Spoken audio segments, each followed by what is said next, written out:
রাজনীতিরা আসে, এই রাজনীতি লম্পট চরিত্রহীনরা দখল করে নেয়।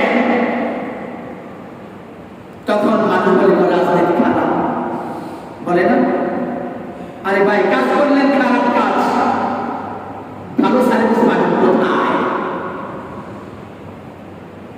এজন্য যখন ভোট আসে তখন তো দলান্ত হয়ে যাবে, তাই না? আমার দল, আরে ভাই আপনি দল করেন, এটা ভালো দিক, দল করবেন এটা কি ভালো দিক, তবে দালালি করবেন না। কি কথা বলেন? দালালি করবেন না, বলেন দালালি করবেন না, দল করবেন, দল করবেন, দলান্ত হবেন না। দল যখন খারাপ কাজ করে, যে না এটা খারাপ কাজ, এটা করা যাবে না, যদি এই কাজ করো আমি তোমার দলে নেই, আমি ভালো কাজের দলে আছি। কি বুঝাইতে পারলাম? আমি ভালো কাজের দলে আছি, খারাপ কাজ করবে আমি তোমার দলে নেই। আমি ভালো মানুষ, আমি ভালো কাজের দলে আছি, আমি ভালো রাজনীতির দলে আছি।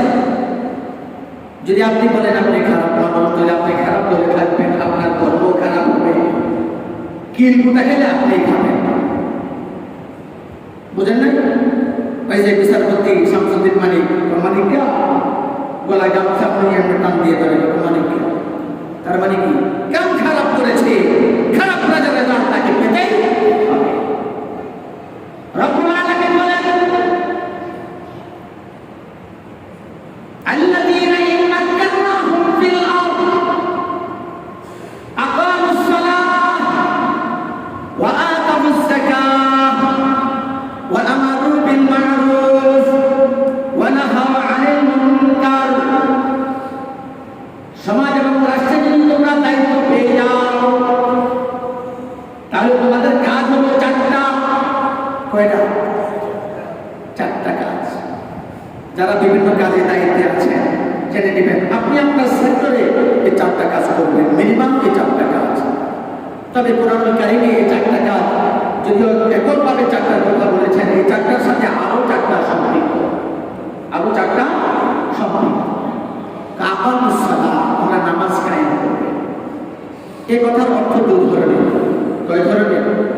ব্যক্তিগত জীবনে আপনি নামাজি হবেন, আপনার দায়িত্বে যারা নিয়োজিত আছে আপনার অধীনে তাদেরকেও নামাজি বানাবেন, তাদেরকেও নামাজি বানাবেন। আপনি কোনো কাজের জিম্মাদারি দিলে মেম্বার বানাবেন, চেয়ারম্যান বানাবেন, অফিসের কর্মকর্তা বানাবেন, মন্ত্রী, মিনিস্টার, আরো যত কিছু আছে, যাকে যত দায়িত্ব দিবেন নামাজি ব্যক্তি রেখে দিবেন। কথা বুঝলেন না? নামাজি ব্যক্তি রেখে দিবেন, তাহলে আকামুস সালাহ, তোমরা নামাজ কায়েম করো। তাহলে আপনার দায়িত্বে যারা আছে তাদেরকেও নামাজি বানাবেন, আপনি নিজেও নামাজি হবেন, আপনার অধীনস্থ যত মানুষ আছে তাদেরকেও নামাজি বানাবেন। আপনি যত কাজের দায়িত্ব যত মানুষকে দিবেন তাদেরকেও নামাজি মানুষ থেকে তাদেরকে দায়িত্ব দিতে হবে। তাহলে সালাত ভিত্তিক সমাজ ব্যবস্থা গড়ে উঠবে। কথা বুঝতে পেরেছেন?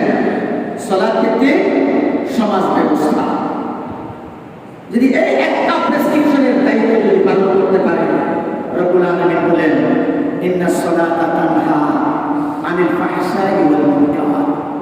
নিশ্চয় নামাজ, ইন্নাস সালাতা, নিশ্চয় নামাজ, তানহা আনিল ফাহশাই ওয়াল মুনকার, যে নামাজ মানুষকে অশ্লীল এবং অপরাধমূলক কাজ থেকে বিরত রাখে। দেখার কথা কোরআনে, আল্লাহর কথা, বিশ্বাস হয় না? নামাজ মানুষকে কি করে? অশ্লীল খারাপ কাজ এবং অপরাধমূলক কাজ থেকে বিরত রাখে। এতে বোঝা যায় যিনি নামাজি তাকে যদি আমি দায়িত্ব দিই, সে অশ্লীল কাজ করবে না, অপরাধমূলক কাজ করবে না, সে প্রাণ মেরে মানুষের প্রাণ কেড়ে নেবে না। কথা বুঝতে পেরেছেন? কারণ যে নামাজি সে আল্লাহকে ভয় করে, সে আখিরাতকে ভয় করে, সে জাহান্নামকে ভয় করে এবং দুনিয়ার শাস্তিকেও ভয় করে, মানুষের কিলকুটাকেও ভয় করে, মানুষের কিলকুটাকেও ভয় করে, আল্লাহকেও ভয় করে। সুতরাং সে মানুষের হক মানবে না। কথা বুঝতে পেরেছেন? এখন আপনাদের প্রশ্ন প্রশ্ন হতে পারে, হুজুর দেখি তো নামাজ পড়তে পড়তে কপালে দাগ লাগাইয়া ফেলাইছে, এরপরে সুদের ব্যবসা ছাড়ে না, ঘুষের ব্যবসাও ছাড়ে না, কেসুদের ব্যবসাও ছাড়ে না। মাশাআল্লাহ, আপনার দাড়ি থেকেও তার দাড়ি আল্লাহ কি এরকম লোক নাই? হ্যাঁ, চুপ করে আছে, তার মানে আছে। হ্যাঁ, দাড়ি লম্বা, আপনার দাড়ি থেকেও তার দাড়ি লম্বা, আপনার কোনো ছেলেও তার খুবই লম্বা। তাহার তো পড়তে পড়তে মাশাআল্লাহ প্রতি রাতে 82 টাকা করতে পারে, আর কপালেও দাগ লাগায়। মসজিদে আসলেও হুজুর একদম প্রথম কাতারে, পারে না যে আপনার জায়গায় দখল করে। কিন্তু আমরা তো দেখি নামাজ পড়ে, তাহলে সে অশ্লীল কাজ কিভাবে করে, সুদ কিভাবে খায়, ঘুষ কিভাবে দেয়, ঘুষ কিভাবে খায়, আবার নামাজও পড়ে। কোরআনে তো বলছে ইন্নাস সালাতা তানহা আনিল ফাহশাই ওয়াল মুনকার, যে নামাজি ব্যক্তি নিশ্চয় নামাজ মানুষকে অশ্লীল এবং অপরাধমূলক কাজ থেকে বিরত রাখে। তাই এখানে এই সূত্র কোথায়?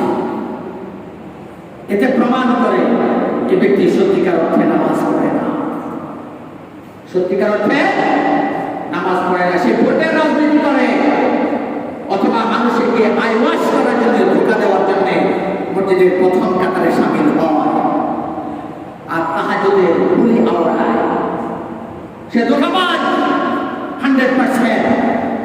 কেননা যে ব্যক্তি নামাজ পড়ে সে জানে তার ইবাদত গ্রহণ করা হবে না হালাল ইনকাম ছাড়া।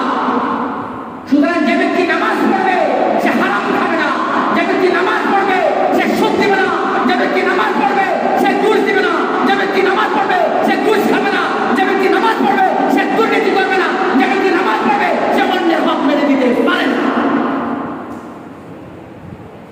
নামাজ পড়ে নিজেকে একটু ছালাই পালাই করে যে আমি তো নামাজ পড়ি, আমি কি ঘুষ খাই, আমি কি সুদ দেই, আমি কি অন্যের হক মেরে দেই, তাহলে আপনার নামাজের দাবি পূরণ হয় না।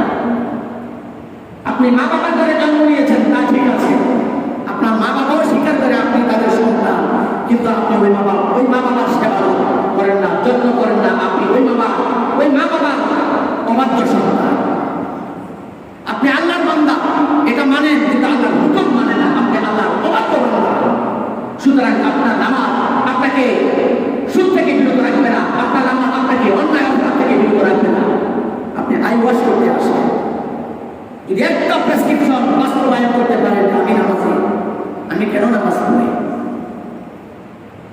আমি কেন নামাজ পড়ি, আমি তো বলি যে আল্লাহু আকবার, আল্লাহ মহান, আল্লাহ ছাড়া আর কেউ নেই, আল্লাহ শ্রেষ্ঠ, লা ইলাহা ইল্লাল্লাহ, তিনি ছাড়া আমার আর কোনো মাবুদ নেই, তিনি আমার অভিভাবক।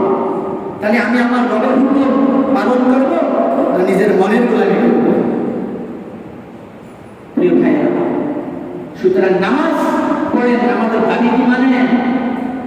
আরে ভাই, বিয়ে করলে তো বিয়ের বউয়ের হক আদায় করতে হয়, হক আদায় করতে হয় না? যদি আপনি বিয়ে করেছেন কিন্তু স্ত্রীর হক আদায় করেন না, স্ত্রী থাকবে? কথা বলেন, স্ত্রী থাকবে? আপনি যে নামাজ পড়েন, নামাজের হক আদায় করেন, যদি নামাজের হক আদায় না করেন তাহলে আপনার নামাজের রেজাল্ট কি? নামাজের রেজাল্ট কি আপনার?